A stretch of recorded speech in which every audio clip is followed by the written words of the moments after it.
Começou. Vamos lá, focar no começo. Não é entrevista. Eu sei que não é entrevista. Estava pensando aqui, a gente sempre tem muita conversa, né, entre a gente, Tem que falar um pouco mais. e às vezes surgem oportunidades de troca, até entre a gente, de algumas experiências que a gente passou, que são semelhantes, mas que têm resultado muito diferente na tua percepção e na minha. Então, assim, a gente pensou nessa possibilidade de registrar isso, né? Então, primeiro esse percurso que a gente teve, né? Hoje a gente é professor da mesma universidade, do mesmo departamento, com áreas muito próximas, mas foram percursos bem, bem diferentes, né? Então, por exemplo, eu sempre desde cedo passei, assim, iniciei na vida profissional no Banco do Nordeste, tinha lá meus 18 anos, e sempre me chamava muita atenção lá no banco a forma de trabalhar do órgão que tinha no banco, que era o ETEN, né?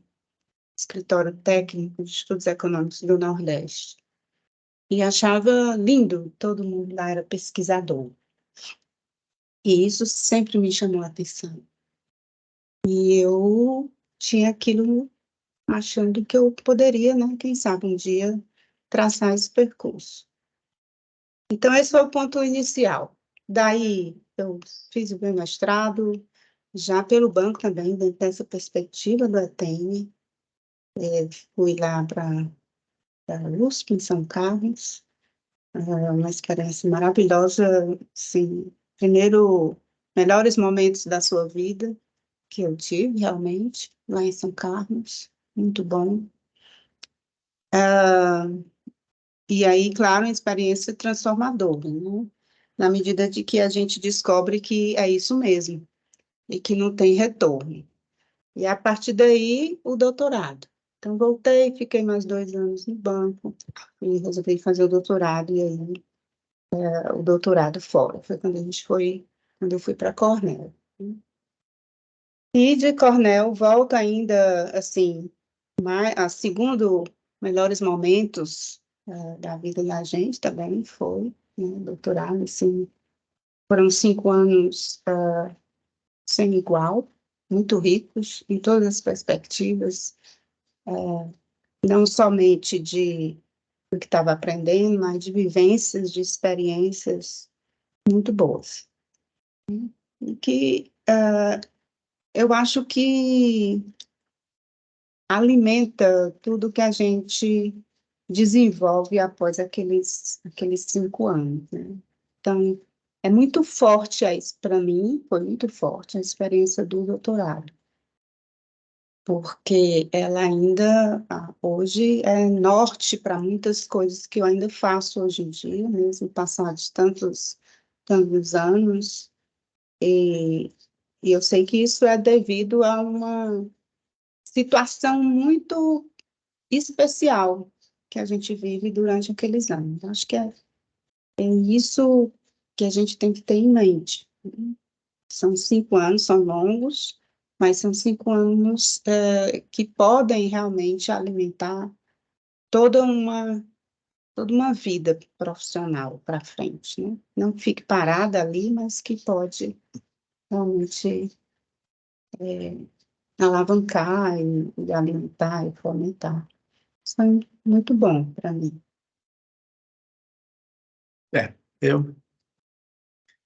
A gente fez um pequeno roteiro aqui, mas a gente vai acabar saindo do roteiro facilmente, né? Mas, assim, a gente tinha um roteiro de fazer uma pequena breve caminho até chegar. O da Conceição não foi tão breve, mas eu vou ser mais breve. Depois a gente avançar um pouquinho. Mas eu sempre gostei muito de estudar, mas nunca pensei em ser pesquisador verdadeiramente, cientista, nada disso. Mas uma coisa que me marcou muito, e que, obviamente, olhando para trás, percebe-se uma certa aptidão, talvez, né? Isso tem a ver com o ambiente que você vive, né? Foi que lá em casa, o meu pai, ele comprava umas revistas, vários tipos de revista, né? E uma especificamente, que eu gostava muito de ler, embora eu não entendesse quase praticamente nada do que estava escrito, era a revista chamada Ciência Hoje, que eu acho que existe até hoje, né? Não sei, é publicada pela SBPC. E eu ficava folheando aquilo, lendo, tentando entender, né?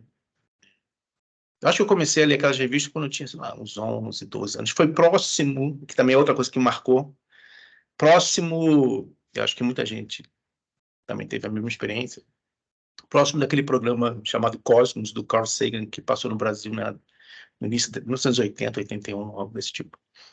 E eu não perdia um, passava os domingos de manhã e meu pai, não sei se foi exatamente nesse momento, um pouco depois, ele comprou o livro do Cosmos, né? Então, o livro tinha todo um texto que falava dos episódios, né? Então, essa coisa me marcou muito, essa coisa a maneira como o Carl Sagan fazia para passar essa informação para um público leigo sobre a ciência. Eu sempre adorei, assim, eu adorava ver os episódios ou ler aquele livro lá. De novo, eu não entendia tudo que eu lia. E esse do Ciência Hoje também, que tinha reportagens de todo tipo, né, de biologia, química, física. E eu adorava ler aquilo. E tinha outros tipos de revista, né? Tinha uma certa pseudociência também lá em casa, tinha uns negócios de UFO, não sei o que eu também gostava de ver. Tudo me fascinava, aqueles coisa, né? Então, acho que aquela leitura me chamou a atenção. Acho que, assim, com o tempo eu fui querendo entender mais essas coisas, né? Como é que a coisa funciona, né? É bem típico, né, da engenharia, né? Entender como é que as coisas funcionam. Mas eu nunca realmente me vi como pesquisar, nunca imaginei, nunca sonhei com esse tipo de coisa, assim, ser pesquisador ou ser professor universitário, nunca foi o meu grande objetivo, na verdade. Nunca foi, mesmo no doutorado, né? Quando eu fui fazer doutorado, não foi exatamente para isso que eu fui fazer doutorado. Fazer doutorado, eu já estava numa vibe de querer aprender o máximo que eu podia sobre as coisas, mas tendo como ponto final, assim, trabalhar como engenheiro, mas com uma formação melhor, essa que eu imaginava. Eu sentia falta de ter essa formação melhor. E ao longo do caminho eu conheci várias pessoas, né? A gente vai falar um pouquinho sobre isso, né? Que levou a esse ponto. Mais ou menos isso. Essa é a minha... É, é interessante essa questão esse ponto inicial. Sagan tinha esse projeto muito, assim, até para a época, que era bastante motivante, inovador, né? E, na verdade, até hoje inovador, no sentido que a gente ainda continua querendo aproximar mais o que a gente faz na universidade do que realmente a sociedade entende do que a gente faz, né? Então, assim, é interessante, porque hoje eu fico pensando, assim, se eu tivesse que explicar, né? Se eu tivesse que explicar para alguém, assim, mas você trabalha com o quê? Por que que eu digo primeiro? Trabalho com água. Nossa, água é um mundo, né? É muita coisa. Então, não é, às vezes, essa capacidade de síntese fica difícil pelo percurso tão grande que a gente tem, né? Tão longo, não grande, mas longo, e também pela abrangência dos temas. Mas essa possibilidade, né, da gente conseguir traduzir, mostrar para alguém que não é da nossa área o que que a gente faz, é um desafio muito grande e que, na verdade, acaba assim, no dia a dia, até nos causa um certo desconforto, né? Porque muitas vezes a percepção da sociedade, principalmente em relação ao professor universitário, é muito em torno das aulas que são dadas. A gente acaba fazendo muito mais do que isso, né? Mas isso em termos de atividades, mas de foco mesmo na área do que você trabalha, às vezes fica até difícil você eu tenho uma experiência traduzir, né? um pouco dolorosa, talvez, em relação a isso. Que sempre me incomodou um pouco a minha... Principalmente no início, né? Assim, próximo de se formar, ou já formado, mas com pouco tempo de formado, uma certa incapacidade de explicar para os outros o que eu fazia. Tanto que, assim, meus amigos até, acho que percebendo, estavam me sacaneando. Porque na época, quando eu me formei, eu comecei a trabalhar com hidráulica, né? Mais com parte de macrodrenagem. Então, eu gostava de fazer cálculo. Eu gostava da parte de hidráulica, né? Onde eu trabalhava fortemente. Então, eu não sabia explicar muito bem, eu não queria entrar no detalhe do que eu fazia, porque não interessava a ninguém, assim. Mas eu mal conseguia explicar de fato o que eu fazia, de uma maneira que as pessoas entendessem, né? O que era o meu dia a dia. E aí as brincadeiras começavam, né? Assim, o seu é de hidráulica, então assim, o vaso sanitário entupiu, vem aqui resolver para mim, como é que resolve? Coisas do tipo, né? Mas uma coisa que acho que por causa desse sentimento ruim de não conseguir explicar muito bem o que eu fazia, depois de um certo tempo, eu passei a fazer um esforço, e eu acho que isso é importante para todo mundo, eu acho, né? Fazer um esforço de tentar explicar para a pessoa leiga o que é o seu trabalho, o que você faz. Isso vai desde, claro, um dia a dia bem pequenininho, né? Até onde você se insere dentro de algo maior, né? Que geralmente é o que acontece, né? Geralmente, principalmente no início da carreira, né? Você está inserido num ambiente maior e você é apenas um pedacinho pequenininho, né? Daquele todo.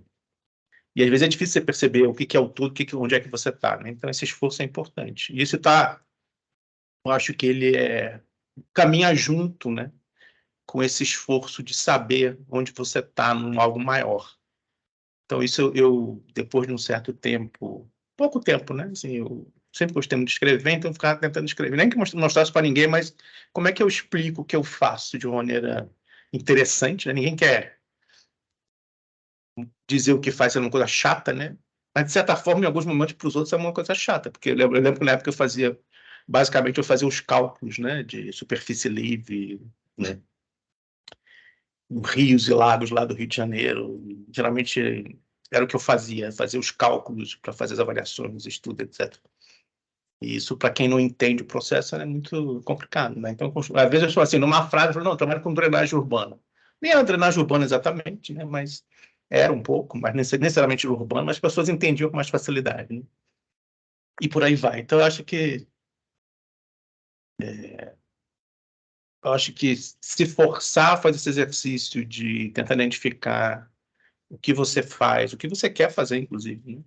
E como é que isso se encaixa em algo maior, eu acho que é importante, até para você, depois de um certo momento, dizer, não, agora já fiz o suficiente disso, agora eu quero mudar um pouco a minha posição dentro desse algo maior.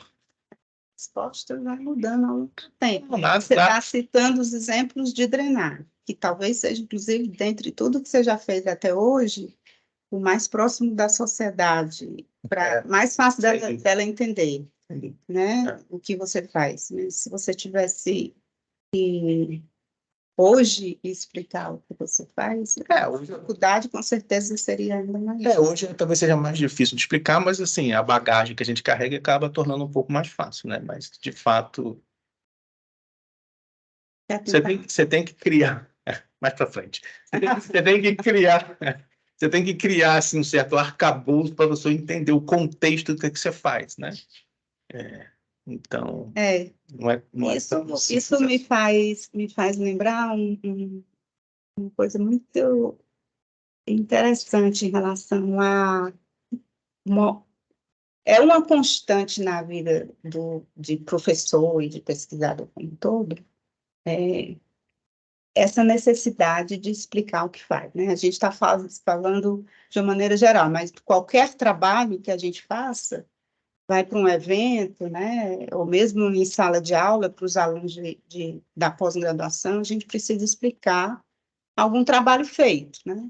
A gente, os alunos, estão no mesmo barco nesse sentido. Então, existia até uma coisa interessante que em Cornell rolava, uma dica, né, entre nós, que veio de um professor, não me lembro bem se tinha sido do Bruxelles, e dizer, olha, uma apresentação, você tem que começar abrangente o suficiente, claro o suficiente, fácil o suficiente, que até a sua vovozinha vai entender o que você está falando, né? À medida que você avança na sua apresentação, na explicação do que você está fazendo, ou que fez, a vovozinha vai começar a se perder, né? E aí, a ideia é que pelo menos os seus colegas entendam o que você está fazendo, o que você fez. Até que você alcance um momento na apresentação que dificilmente todo mundo vai estar entendendo ali. Mas é preciso... E no final, ele é tão específico e tão, assim, particular do seu trabalho que 3 ou 4 pessoas vão realmente compreender o final. E aí você tem que retornar na conclusão aquela síntese, o que a gente chamou hoje de takeaway messages, para você voltar e dizer, vovó, é isso que eu fiz. Serve para isso, aplica-se aquilo, e no final, esse é o produto que eu estou entregando. Eu acho que essa questão do Bruce, essa historinha é verdadeira, né? Só que, muito possivelmente, ela foi... a história que a gente conta hoje já é uma mistura de várias histórias da mesma pessoa. É porque também, eu lembro isso aí, eu estava na sala quando ele disse isso. Mas foi uma coisa, um contexto bem... mas foi um contexto bem específico, na verdade. O Brian Tolson, que é o professor de Waterloo, ele pediu que nós presenciássemos uma apresentação dele, porque ele estava concorrendo a uma vaga em Waterloo. Então, ele pediu aos professores e aos alunos de pós-graduação do departamento que participassem e fizessem perguntas, fizessem críticas à apresentação dele, né? Ele estava preocupado, tal, ia concorrer a uma vaga. E, ao final da apresentação, o Brutzer falou isso, né? Nesse contexto, né? Que você tem que começar uma apresentação desse tipo, que todo mundo vai entender, é bem claro, assim, a relação com o mundo real que você faz, e aos poucos, ao longo da apresentação, você vai mostrando o seu conhecimento mais específico. Chegando no final, e aí acho que mais com o intuito de estar querendo ter uma vaga de professor numa universidade, chega ao final que, muito provavelmente, né, mesmo os especialistas não vão entender tudo que você vai falar, porque de fato é muito específico. E essa é a sua contribuição para o departamento lá onde você está querendo entrar. Essa é mais ou menos a lógica, né? Essa mensagem final de a vovozinha entender, eu acho que ela se encaixa mais num contexto mais abrangente de apresentações, mas não necessariamente para esse caso específico do Brian. Da contratação, talvez não. Você quer informar? Não, e dentro ainda dessa linha tem um fato muito interessante, né?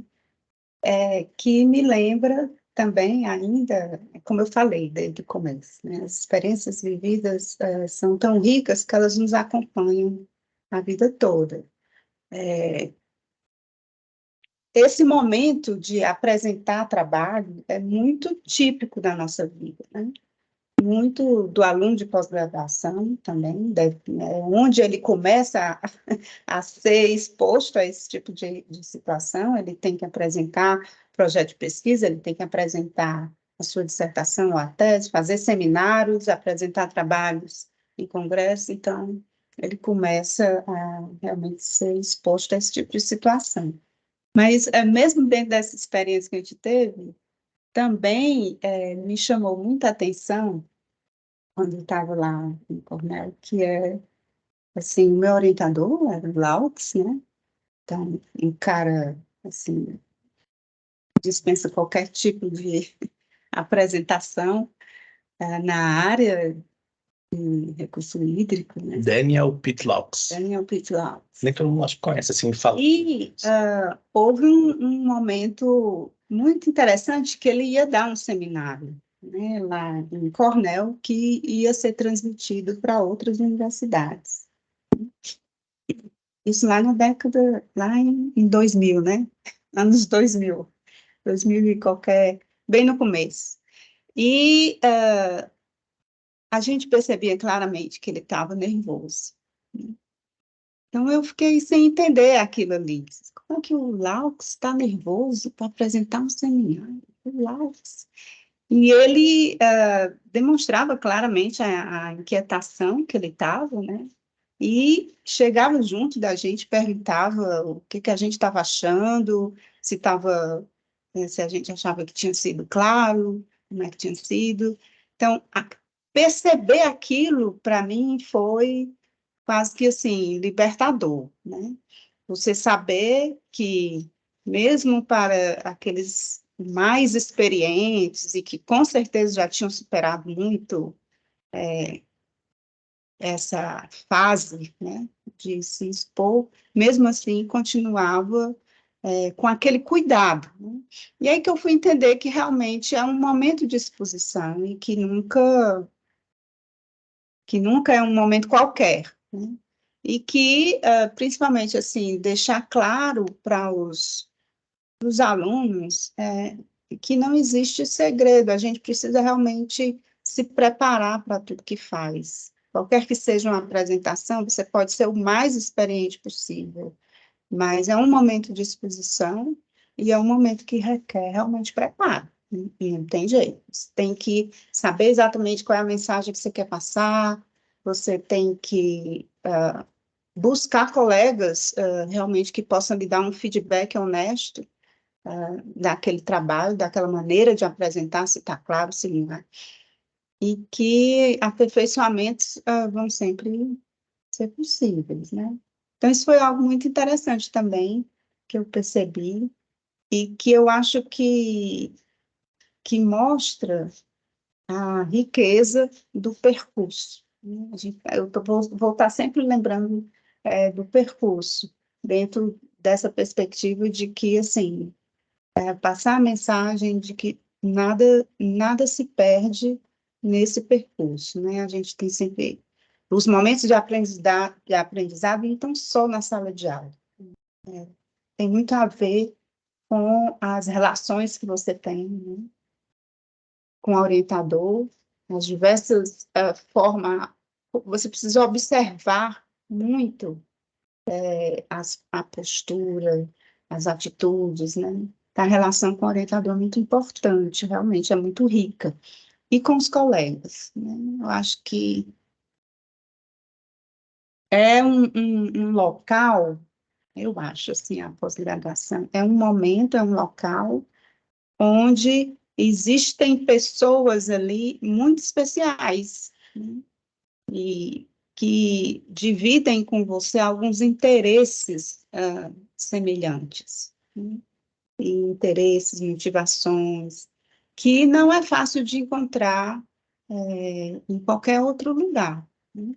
O ambiente profissional, em empresas, e tudo, você pode ter pessoas com formações semelhantes, mas certamente os interesses não vão ser tão alinhados como é numa turma de pós-graduação. Então, para mim, isso foi muito peculiar, sabe? Os encontros que acontecem ao longo da pós-graduação, mestrado, doutorado, todo tipo de possibilidades de vivências que acontecem. Eu acho que é um momento muito rico de formação. Não, sem dúvida. Mas deixa eu voltar um pouquinho num ponto que você levantou, que é um pouco específico demais, mas acho que tentar numa conversa que não precisa ser tão restrito, né? Falamos na apresentação, e eu lembro de ter feito um pequeno seminário onde o professor já mais experiente dava dicas do que fazer e o que não fazer numa apresentação, né? E uma das coisas que me marcou bastante, e que é uma verdade que todo mundo sabe, mas não necessariamente usa no dia a dia, uma certa falta de cuidado que às vezes a gente tem por falta de tempo e que pode fazer uma diferença grande, né? Então, o exemplo que essa pessoa dava na época era: nunca peça desculpas por uma figura mal feita. E aí ele levanta assim: se você sabe que está mal feito, por que você está apresentando para as pessoas? Por que você não consertou antes da apresentação? Isso é uma coisa que me marcou bastante, é uma bobagem, mas que me marcou muito, né? Então, de vez em quando eu faço esse tipo de coisa, né? Às vezes em aula mesmo, né? Eu preparo coisa rápida e tenho lá um gráfico que não está dos melhores, ou não está claro o suficiente, e eu acabo falando, desculpa, aqui, que você... Na hora que eu falo, eu já lembro da pessoa, eu falo, nossa, não era para ter, deveria ter feito isso de uma maneira mais correta. Isso aí está na mesma linha de outra vivência também bem interessante, dessa relação orientador-aluno, né? E que também era, se eu não estou enganado, foi o Brutzer também que trouxe isso para a gente. Ele, acho que não me lembro. Não sei o que é. Mas o detalhe é o seguinte, o orientador sempre virava para o aluno e dizia, essa versão que você está me mostrando é a melhor que você pode fazer? Não, isso aí não é da gente... Isso aí, eu te contei isso. Na verdade, quem que falava é o autor do livro que estava aqui para levantar esse computador. Henry Kissinger. Por acaso, o livro está aqui.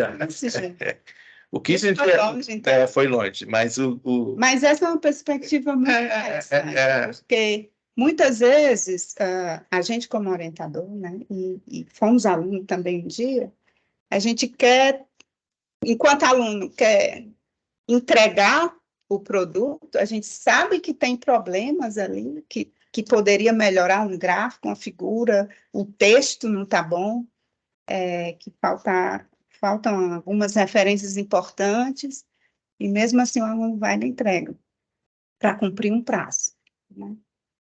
Pelo menos me dá esse benefício da dúvida que seja para cumprir um prazo. E muitas vezes a gente tem que fazer correções que a gente sabe que o próprio aluno poderia ter feito, né? E isso é uma perspectiva muito, para mim, é boa. Né? Tem nesse processo. Tem os dois extremos, né? A pessoa entrega qualquer coisa para ter um feedback rápido de alguém mais experiente, que é o orientador. Mas também tem outro lado que é perigoso, que não é bom a pessoa não entregar nunca, porque nunca está perfeito o suficiente para a entrega, né? Então, acho que tem que ter um balanço, tem que ter um meio do caminho nessa história. Mas, de fato, essa é uma história que eu te contei, que o próprio Kissinger, num dos livros dele, ele coloca isso como sendo uma estratégia que ele tinha com os orientados. Toda vez que o orientado entregava para ele um papel, na época era papel, né? Entregava um camalhaço para ele ler, aí ele sempre perguntava, você tem certeza que isso é o melhor que você possa fazer? Então eu vou ler, se você tem certeza, eu vou ler. Né? Então, assim, um certo compromisso, né? O aluno, para entregar, tinha que realmente falar assim, isso aqui, de fato, assim, não tem mais como melhorar muito. Eu não enxergo caminhos de melhora. Né? Exatamente.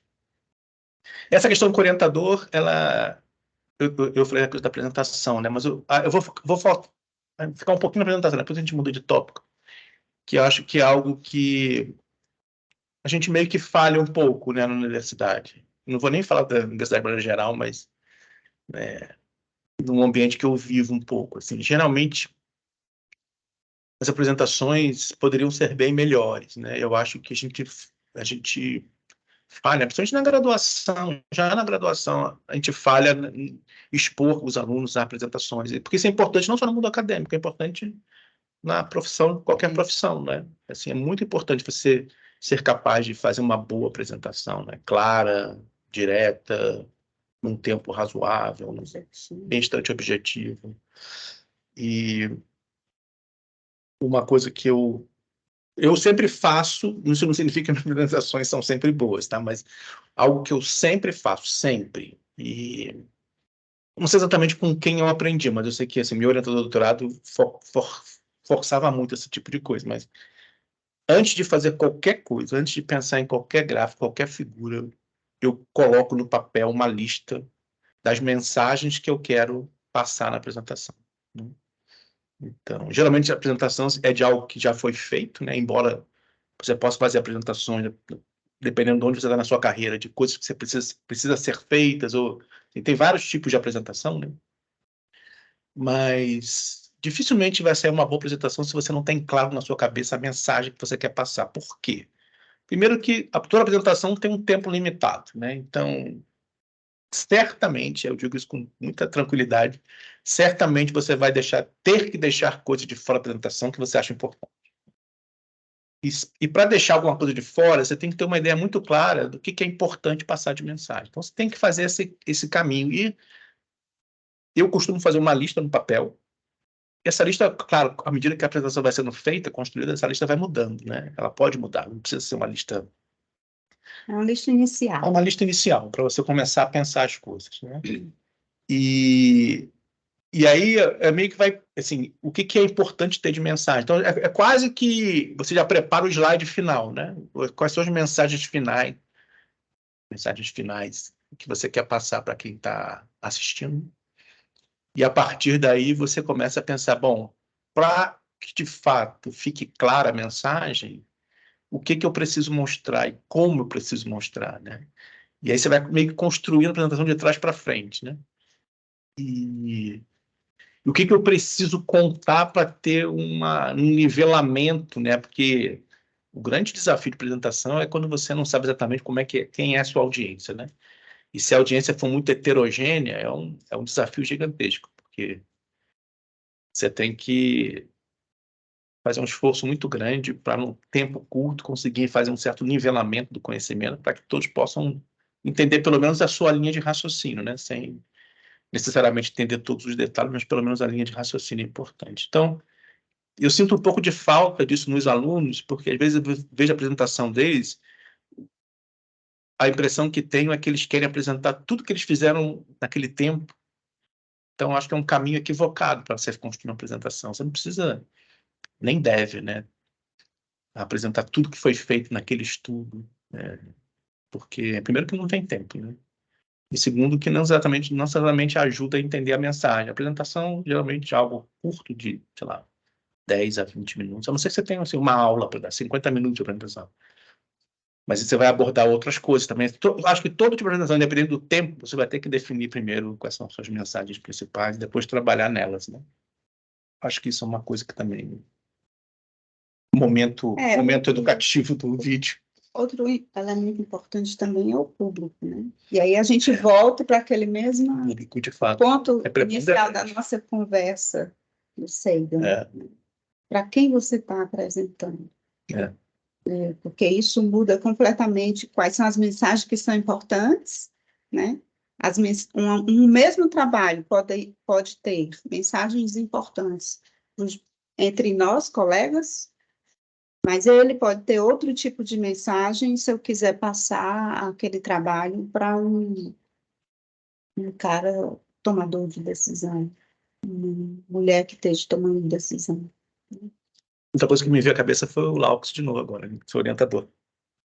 Teve uma época da vida dele, eu acho que ele era chamado para ir ao Congresso americano, dar depoimento, conversar com alguém, com um político, né, sobre coisas mais abrangentes na área de água. E ele contou uma época, ele me contou essa história, que ele ia conversar com um general lá, mas que não sei exatamente qual era a relação do general com o Congresso, mas não sei se o general estava servindo como congressista em certo momento, acho que era isso. E ele disse que na hora que ele foi conversar com o general, ele já sabia da história, então ele já foi preparado, mas o general, na hora que ele entrou na sala, falou: você tem 5 minutos para me convencer do que eu tenho que fazer. Então, assim, é uma mensagem bem, quase que instantânea, mas que, de certa forma, aconteceu ali. Aconteceu alguma coisa nessa gravação. Estou sem óculos. Não. Nada. Então, isso é uma coisa também que eu acho que é desafiadora, né? Mas a gente tem que aprender a fazer, né? E não é simples, não é fácil. Bom, mudamos de assunto? Não, eu queria um pouco nessa relação de aluno, da orientação, né?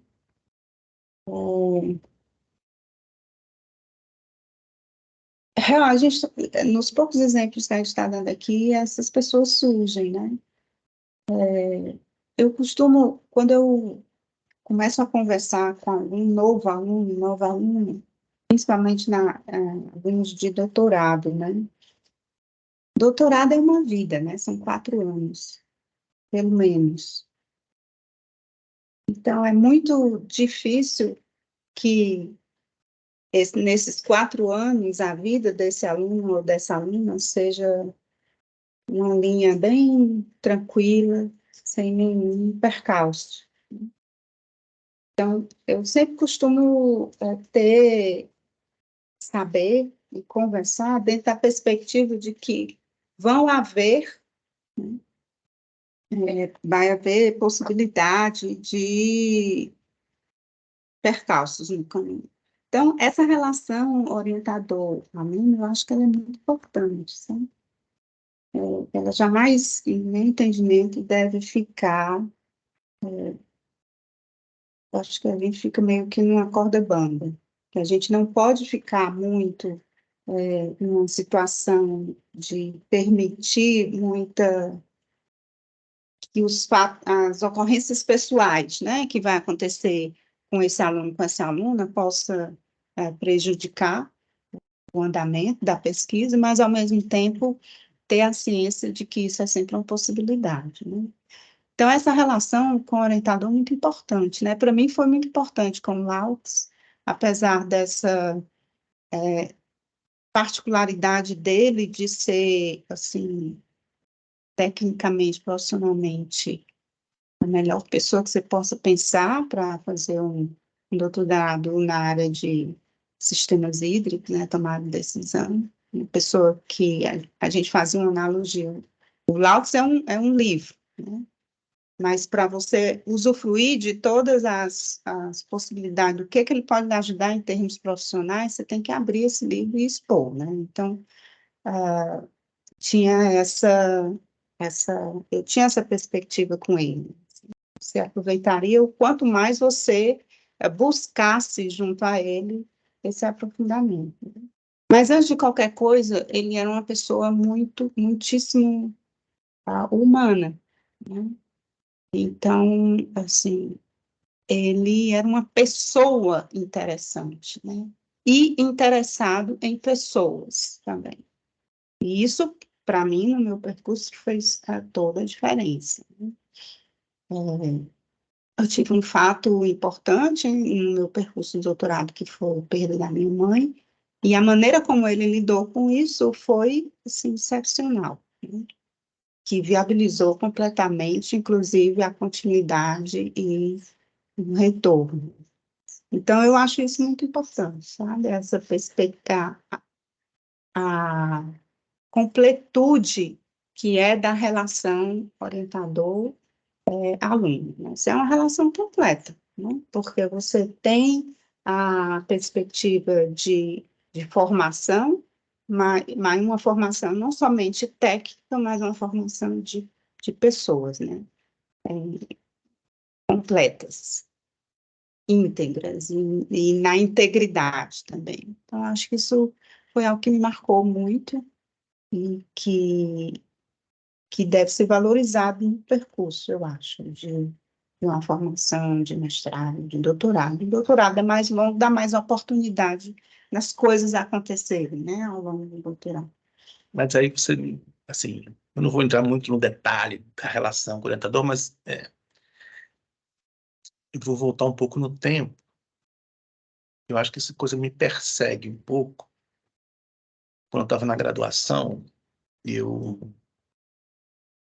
eu não fiz oficialmente um IC, mas fiz um IC, né? Junto com dois colegas, dois amigos, na verdade, né? O professor Fernand, que é professor da Federal de Tocantins, hoje em dia, aliás, professor titular recentemente, e a Fabrícia, que se formou com a gente lá na UFRJ, há muitos e muitos anos atrás.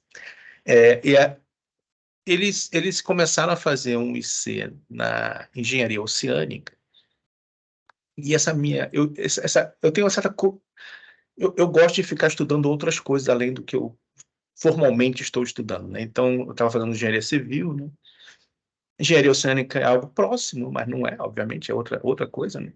E aí eu me interessei muito por essa questão de... Aliás, eu adorava praia, né? Então, a melhor coisa para quem gosta de praia é pensar em engenharia oceânica, engenharia costeira, como chama, na área dentro da engenharia oceânica.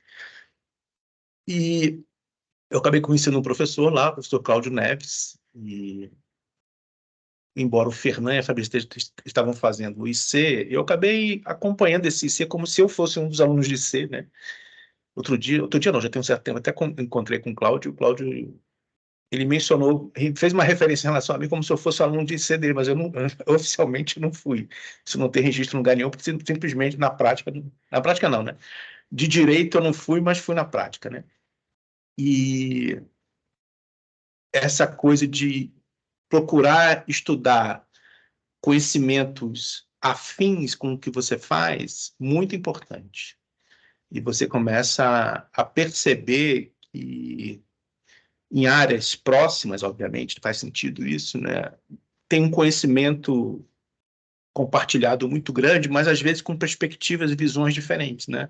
Isso ajuda a gente a crescer na profissão, né? E nessa oportunidade de fazer esse IC falso na Costeira, eu acabei fazendo um projeto final lá, né, com o Cláudio Neves, e só que na época acabou tendo uma relação muito forte com o professor Rosman, né, da COP, né? E o Rosman, eu acho que dava uma ou duas disciplinas na graduação, a gente não tinha tanto contato com ele, mas a gente tinha um contato quase que diário, no momento lá na questão desse IC, desse projeto final também. E aí, tanto o Cláudio quanto o Rosman, eu começava a sentir uma certa... Eu ficava meio abismado com, com alguns tipos de solução que eles davam a uma certa situação. E parecia uma certa mágica. Eles vinham com umas maneiras de lidar com a questão que eu falava, pô, de onde saiu isso? Assim, de onde eles pensaram, né? Como é que eles pensaram nisso? Não tinha nem ideia de onde vinha, né? Parecia uma coisa mágica mesmo, né? E essa coisa me impressionou tanto que eu acabei, no final das contas, fui fazer o meu mestrado. Eu fiquei na dúvida se eu ia fazer lá na Costeira ou em Recursos Hídricos, na engenharia civil. Eu acabei indo para a civil, embora a minha relação com a Costeira sempre tenha sido muito forte. E eu acabei tendo como orientador na civil, embora ele fosse da Costeira, do Rosman, né? E aí, de novo, assim, essa coisa do conhecimento além da área me chamou a atenção e eu comecei a entender melhor isso, né? Aquilo que parecia ser mágica não é mágica, é simplesmente ele tem conhecimentos em outros campos que eu não tinha, que eu não conseguia nem enxergar a possibilidade de algum tipo de solução, né? E ele via com muito mais facilidade. Foi quando eu me dei conta, assim, primeiro que foi nessa época que eu me dei conta, assim, eu quero fazer um doutorado, porque eu quero ter essa possibilidade de ter um conhecimento maior que permita que eu veja soluções que outras pessoas não conseguem ver. Mas, ao mesmo tempo, eu percebi, isso foi construído no tempo, não sei exatamente quando que eu percebi isso, mas a importância de você não se concentrar apenas naquilo que você faz, mas tentar abranger, expandir um pouco mais o seu mundo. O quanto você vai expandir, acho que é de cada um, o quanto você quer colocar de investimento, né, de tempo nessa expansão, porque é uma expansão que tem um custo, né? Mas eu acho que ela é essencial, né? Então, antes da gente começar a gravar esse vídeo, uma das coisas que eu tinha colocado como possibilidade de conversar é essa necessidade de ser mais abrangente nas coisas que você faz e não ficar restrito à sua pesquisa, no caso de você ser um aluno de pós-graduação, né? E isso, para mim, foi muito marcante. E no lugar onde a gente fez doutorado, existia quase que uma exigência de você sair da sua área, de certa forma, né? Então, diferentemente de outros sistemas de doutorado, por exemplo, na Inglaterra, ou na Europa como um todo, onde a questão de fazer disciplinas geralmente não é muito incentivada, né? Assim, não estou dizendo que tenha certo ou errado, acho que são maneiras diferentes de lidar com a mesma situação, mas onde nós fizemos doutorado, a gente tinha uma obrigatoriedade de fazer disciplinas em outras áreas, né? Então, basicamente, quando você faz doutorado, você está fazendo doutorado em 3 áreas, né? Uma área principal e 2 áreas secundárias, né? Elas, claro, são relacionadas, mas você era obrigado a fazer nessa terceira área mais afastada, né? E eu acho que isso é muito importante. Para mim, ajudou muito, né? A área mais afastada que eu escolhi foi economia de recursos naturais. Então, eu tive que estudar muito economia, eu tive que sentar já no doutorado, e já no doutorado eu não fui doutorado cedo, né? Já fui doutorado já com 30 anos, 30 e poucos. Sentar na sala de graduação da economia para estudar microeconomia, né? Foi uma experiência bastante interessante voltar para um banco de sala de aula da graduação, mas para estudar algo que de fato eu nunca tinha estudado, né? Ou passado muito levemente, né? Tem um curso de microeconomia na engenharia civil, se não me engano, mas não chegou nem a perto daqueles que eu fiz. Então, eu acho que, como um recado também, essa coisa de conseguir entender, aumentar o seu campo de conhecimento em outras áreas, eu acho que pode ser muito importante na carreira, não só na carreira acadêmica, mas na carreira mesmo como profissional, mesmo na área de engenharia, né? Não sei se você quer falar um pouco sobre isso, porque eu acho que isso... Não, eu acho isso muitíssimo importante, realmente, dentro daquele relato do que a gente vive quando entra no doutorado, na minha experiência, quando eu cheguei em Cornell, a vontade que dava realmente era de fazer tudo que é disciplina, porque tinha muita coisa interessante para se explorar, né? E lá sempre me dizia, ó, saia daqui do departamento, saia do prédio da engenharia ambiental, da engenharia civil e ambiental, tá? Vai explorar outras áreas. Então, essa é uma perspectiva muito interessante, que enriquece demais o percurso, né? E, realmente, você ir para a área de biologia, ou vai para a economia, ou vai entender mais dos processos computacionais, vai para a computação. Então, isso, mas na época, enquanto aluna, eu tinha realmente esse anseio, essa vontade. Eu achava muito bom estar aprendendo coisa nova. Sabia que aquele era o momento, aquela era a hora. E isso me dá um pouco, hoje em dia, enquanto professora, um pouco de inquietação, e eu atribuo isso para eu não me sentir mais insatisfeita, eu atribuo isso à imaturidade, na verdade, dos alunos de graduação da engenharia e que nos perguntam por que tem que fazer cálculo, né? Dentro da mesma área, essa percepção de ir muito direto à prática, né? E só para mim, acho que só retrata um pouco do desconhecimento mesmo, de onde pode chegar, do que pode chegar, e na verdade se espera em termos de soluções, de apresentação de solução. Então, você nunca vai conseguir inovar e gerar novos conhecimentos, né? O conhecimento é em si essa capacidade de você relacionar conhecimentos diferentes, áreas diferentes. Eu acho isso muito relevante, muito importante. Isso vale, assim, e é um esforço que não é simples, às vezes é difícil, né? Eu tive alguns exemplos dessa dificuldade quando eu fiz isso lá no doutorado, mas assim, elas geralmente geram muitos frutos, né? Então,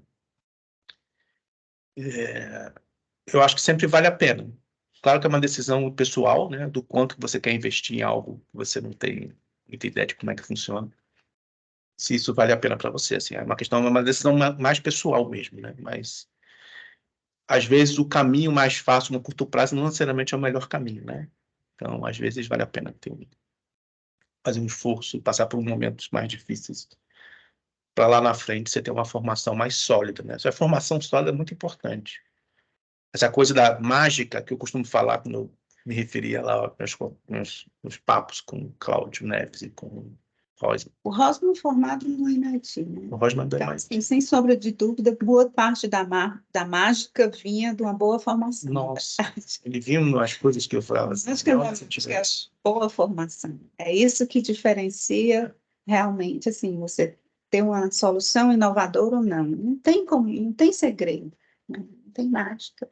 Não tem mágica. Eu falei mágica realmente com, entre aspas, eu não botei as aspas, mas assim, no fundo eu estava fazendo uma brincadeira, mas eu acho que isso é algo que todo mundo tem que pensar um pouco, né? E, bom, agora acho que vai nesse caminho, meio que volta ao como que eu falei no início, de explicar o que eu passo para os meus colegas, meus amigos.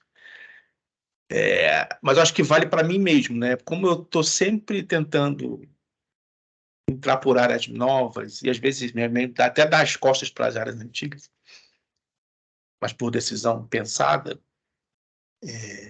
eu fico o tempo todo, eu acho que é importante a gente fazer isso ao longo da carreira inteira, né? Tá sempre reavaliando onde você está e para onde você quer ir, né? E eu acho que uma das coisas que eu admirava muito no orientador dela no Laux é a capacidade que ele tinha de ser relevante em diferentes cenários, em diferentes ambientes, com diferentes tipos de pessoas, né? E eu acho que isso tem muito a ver com o fato de ele ter sempre sido muito aberto a novos conhecimentos, novos desafios. Isso permitiu que ele construísse dentro da cabeça dele, assim, uma noção de mundo diferente da maioria das pessoas que geralmente trabalha mais em silos mais fechados, né? Sem enxergar muito as coisas são feitas por outros e que tem relação, compartilham relação com o problema em si ou com relação direta mesmo com o que você faz, né? E às vezes isso requer um certo, de novo, certo esforço, né? Quando eu voltei do doutorado, fui para a FUNSEMI, lá no Ceará, né? Um dos esforços que eu tive que fazer foi aprender a área de meteorologia, de certa forma, um pouco, pelo menos, né? Para poder conversar com os profissionais de meteorologia, que é uma profissão irmã da nossa, né? Da área de recursos hídricos, né? Os conhecimentos não são tão diferentes assim, porém a linguagem geralmente é bem diferente, né? Então você tem que aprender uma nova linguagem. Então isso tudo requer um certo esforço. Mas não sei se eu já estou me perdendo um pouco, né? A gente está querendo discutir aqui, eu falar. Não, está discutindo vivência, não está É, dentro. Mas aí dentro disso também,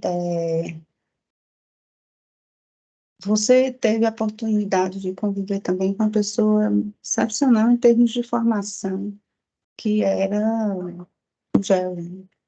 Stedinger, né? Então, o Jerry, realmente, assim, eu tive a oportunidade de fazer uma disciplina com ele, de biologia estocástica. Aprendi horrores, né? Muito bom.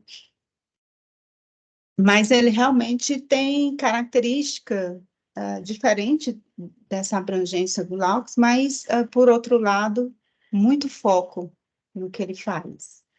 É. E, assim, Uma motivação quase doentia, né? assim, paixão É. por respostas que, por incrível que pareça, a gente ainda encontra hoje em dia. Como assim? Essa paixão. Essa paixão está o tempo todo nele. A gente teve recentemente lá em Las Vegas, né, no evento que ele estava lá, da ASP, que a gente costuma ir anualmente, ele sempre está, e foi muito interessante, assim, ele me fez sentar com ele, para ele apresentar para mim o último artigo que ele tinha submetido, contrapondo um artigo anterior, né? Então, ele me fez, Conceição, vem cá, eu quero te apresentar nosso trabalho, o meu trabalho novo e tal, e era, assim, ele estava apaixonado com aquilo, era ele estava mostrando algo que tinha sido publicado anteriormente, e apontando as fragilidades e a contribuição que ele queria dar para aquela discussão. Então, assim, isso é uma característica que a gente, assim, que transmite muita coisa boa para quem está junto dele, né? Então, Uma coisa que pessoa a influência dele, da maneira como eu penso, é grande, né? Apesar de eu já ter ido para o doutorado já mais velho, né? Então, assim, talvez fosse muito maior se eu tivesse ido para o doutorado com 20 e poucos anos, logo depois do mestrado, né? Mas ainda assim, muito marcante, porque uma das coisas que ele sempre fez, ele não me dizia para fazer isso, mas ele fazia, né? Era assim que ele operava. Ele nunca trabalhava num assunto para publicar um artigo.